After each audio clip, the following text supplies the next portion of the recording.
Please welcome to the stage writer-director Michael Gallagher, actress Jana Winternitz, and the one and only actor Michael Glaive. Woo!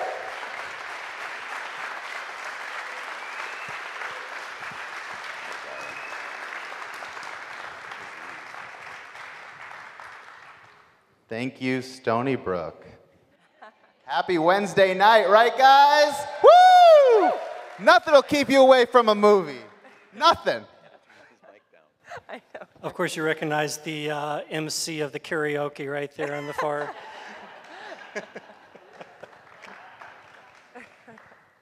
So, you can always tweet your questions, hashtag SBFF.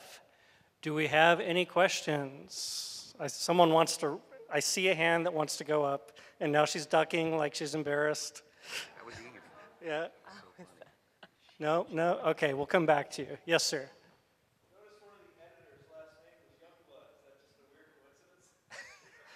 Apparently one of the editor's last name is Youngblood. Just a freaky Hollywood coincidence, not based on his life in any way, shape, or form, because if it is, I could be sued. So it has nothing to do with him. No, Youngblood was inspired by the kind of like all the fun daytime fantasy shows like Hercules with Kevin Sorbo and Xena, Warrior Princess, and even like a little bit of Star Trek, the Shatner Star Trek, of course. More questions? Oh, you guys are shy now. Yes. It was very funny, but it was also very raw, very good acting, by the way. What is the name? What inspired the name? Because funny story, but there was a lot of pain in it too. Just curious. So why is it called Funny Story? Well, when someone says, hey, I got a funny story for you, it's usually then preceded, they tell you something terrible, usually. They tell you something horrible that happened, but in retrospect, it's hilarious. But at the time, it was probably really painful and difficult to get through. So I think that was sort of where the title came from. And also, I hadn't heard of a movie called Funny Story, so you kind of also look for things that, you don't want to, there's so many movies, you don't want to call, Walter's Story was already taken, I think. But we did go through a couple titles before we found that one. More questions? Come on, I know it's late. Yes, ma'am. Yeah, so what is the inspiration for this story and all that goes into it? Yeah, well, there's a few areas. One is, we live in Los Angeles, and so we know a lot of like great character actors, but we also notice that there's so many actors that, kind of go to the dark side, if you will, or just people in general, where they're tempted by things, money, women, etc. And then they kind of wake up at a certain point and say, oh yeah, I have all these people that I've maybe affected.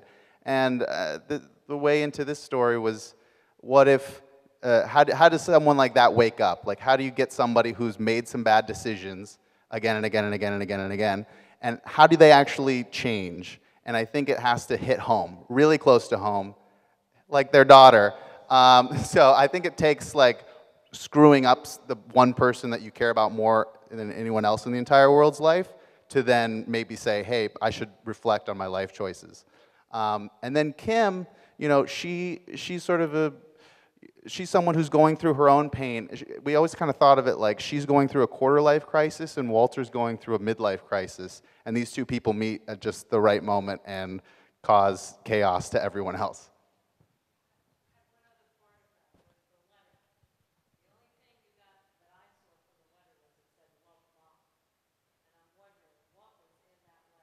So the question, if you couldn't hear it, was what was in the letter she read at the end? What did you think? Like, what was the left image with you, based on her face, based on the way it was?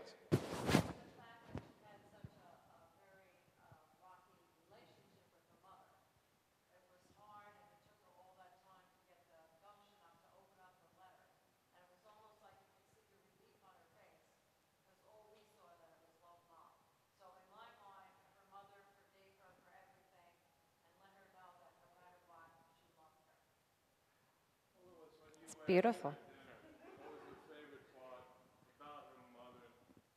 If she told you she Just so you guys know, it's really hard for other people in the audience to hear what you're saying.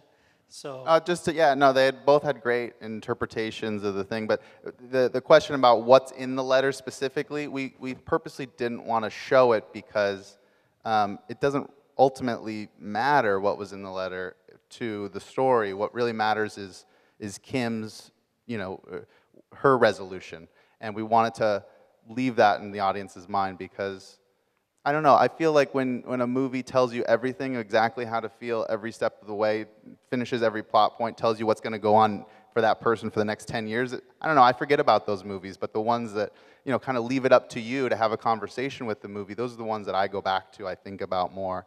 And so, yeah, we wanted this movie to kind of have that conversation. We've heard some really interesting interpretations, not only here, but, people who think all kinds of things. The gentleman in the front said that the earlier scene when we're talking about it, and she said the thing was her mother made her laugh.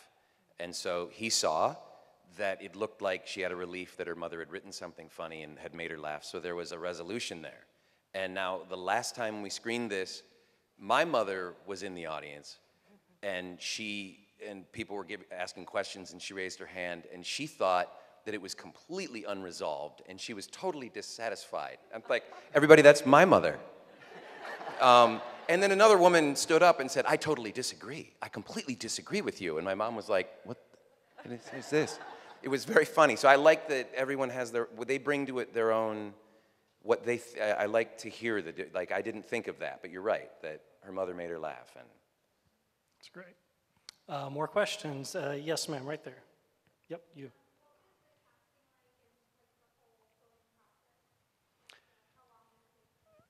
Are you interested in who they chose for these? So tell us about the casting. Casting was fun. We kind of wrote the script with Jana in mind for Nick. She also produced the movie. And so that was like when we were developing the idea, it was, like we wanted to have a really strong role for her. And then also just, we really like working with people that are not only good people, but great actors and friends. And so we really try and do that whenever possible, because it is hard to just bring in someone new and say, hey, so nice to meet you, we're family now. Anyway, do this, stand here, we gotta go. We also really wanted it to feel lived in and feel like real people and not necessarily cast a bunch of actors that are recognizable that take you out of it. Because we wanted him to feel like the fish out of water and everyone else to just feel very, authentic. Yeah, so Emily Bett Ricards, who plays Kim, we had worked on a short film with her a few years ago, and she was so cool and so fun, and we sent her this script, and it was actually for a different part, and she was saying, oh no, I really like Kim, and then, but it's one of those funny things where in Hollywood land, they, you kind of, if you haven't seen someone do the specific thing you want them to do before, they usually don't get cast that way, because people don't have that much of imagination, sadly. But I always like to cast against type or cast the people that you're not expecting, because I think it doesn't feel as tired. It feels a little more like exciting and alive. And so Matt had played all these amazing roles over the years, and we worked together on a movie called The Thinning, where he played kind of an arch governor type, and he has played a lot of those types of roles, but I hadn't seen him do something where he was such a great, there was humanity, there was a lot more humanity, and he has so much charm naturally. And so it was this would be a perfect role for Matt, and he just knocks it out of the park. So. And it seemed like, Woo! Oh, I didn't hear that. And it's obvious, I think, to everyone that the only person miscast was Moon. She doesn't stand out in any way. And if we could go and do it over again, we probably would. She's the fan favorite. We love Moon. There's nothing she is like that, too. Nothing like Moon. Yeah, and actually, the second part to your question, ma'am, I think was you had asked about the filming process, how long it took and all that. Yeah. Oh yeah, so we shot the movie in 15 days, and we shot up and down the California coast. All the Big Sur scenes at the cabin, we actually found this place in Topanga Canyon in Los Angeles that we did most of the filming at. And then we did a pretty quick kind of road trip up to Big Sur and back for the end of our shoot, the last 36 hours. Yeah, it was a 13-day shoot and then a 2-day quick Big Sur trip. Yeah. I think there are some more questions over here. I saw some hands. Okay. Oh, yes, yes, please, please, now.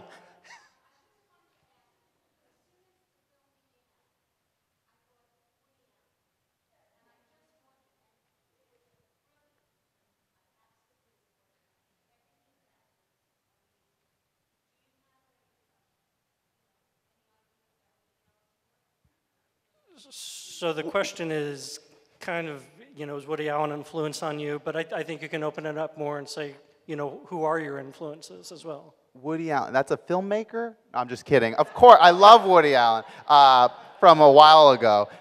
New Woody Allen, I think everybody's having mixed feelings about. But, but no, his work, I think it's hard to do like a movie where it's like I don't even know the months, but what they call it, like a May-September romance, or I don't know, August and June, I don't know. So 2 months, you put 2 months together, an older guy, younger woman. Woody Allen did that a lot, so I thought, we should at least pay a little homage. And then same with The Graduate, that was a big movie for me, Mike Nichols.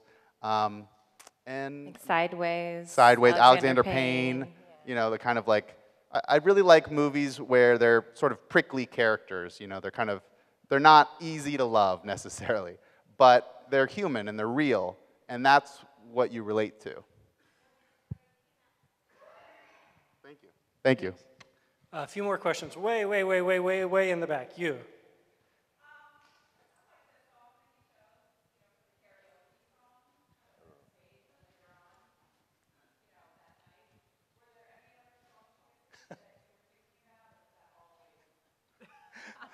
So the question was it always that song for the karaoke? Yeah, excellent question. Yeah, I think originally we wrote in the script a Backstreet Boys song. I think we had like, I Want It That Way or something like that. Something that's just a real karaoke, mic drop, you're gonna get laid when you sing that one. But yeah, I think we were, it's very like businessy. You look at like what a song costs, and trying to figure out your budget. It's an indie movie. But we were surprised. Our music supervisor found Unchained Melody that hadn't been used. It changed licenses from like one company to another, and this one company would only license it for crazy amount of money. And the new one wanted to get it out there more and said, "Oh yeah, we'll do a deal with you for an indie." And so we love that song. And but it's a tough song to sing, and Matt killed it. Woo! Why don't you sing it for us right now? Can we do a live performance? No, we won't be that cruel. Should I get my auto harp? Should I get my auto harp? This lady, right? Okay, do you have a question for the actors? Please say you do. Great.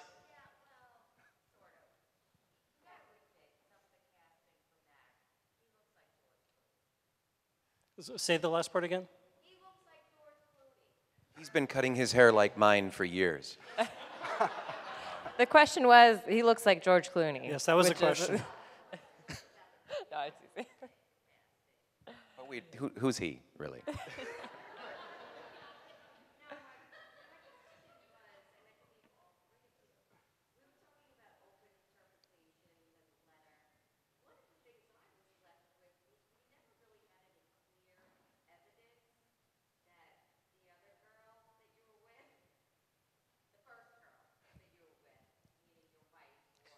Oh, the pregnant woman. Lucy, yeah.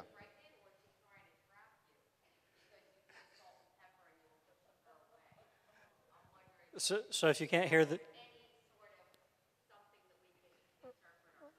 Right, so I believe the question was your wife really pregnant? Was Lucy?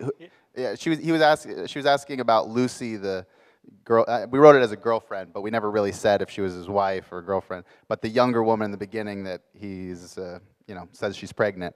Was she really pregnant, or was she just doing it for malicious love trap purposes?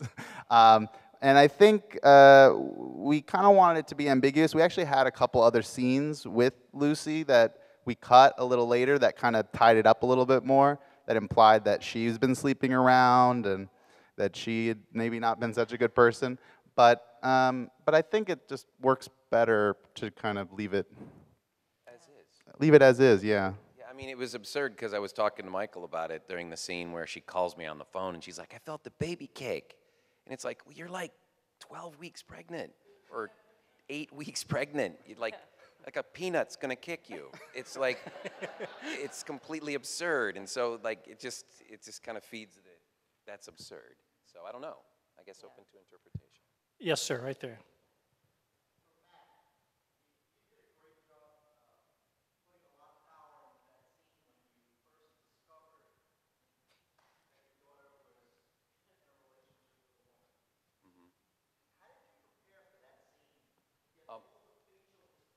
The facial expressions were, that's the first day of filming, what the hell have I gotten myself into? But to be honest and fair, to be fair, that was the first day of filming. The question was about the big reveal when Kim and I kiss, and poor Dad is freaking out. But I mean, it was great, because I met with Michael on a Thursday about the part, and then we started shooting on a Tuesday, and I hadn't met Emily at all, and then we just started with that scene pulling up. And so no one knew each other, there was no table read, and we just did it. So we just kind of were like, we didn't really know who we were yet and what was going on, but we just were in, the whole movie felt, because there was no time, we had 15 days total, and there was no rehearsal or practice, everything was just be present right there and look at someone and say something, and so however it went is where it went. And it just was that. And so it was actually easy, I guess, because it just was. It was like, this is what's happening, and, you know. Yeah, we were all genuinely thrown into it. Wow. So you had no preparation for that shower scene either? It's funny story. I've been showering now for years, and You're I getting was so good, fully Matt. prepared for that. No, mostly when people ask me how I feel about the nude scene, I think they're talking about the karaoke. Zero desire to sing karaoke. So, One last question, ma'am. So what's next for this film? Do you have distribution? Where's it going?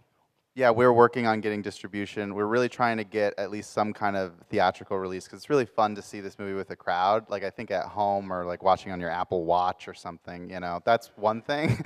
But I really appreciate and still respect the theatrical experience. And yeah, we're just so thankful that you guys came out to support indie film and see the movie. yes, so thank you. thank you guys Thank so you much. so much. Michael Gallagher, Jana Winternitz, Michael Glaive, thank you. Thank you.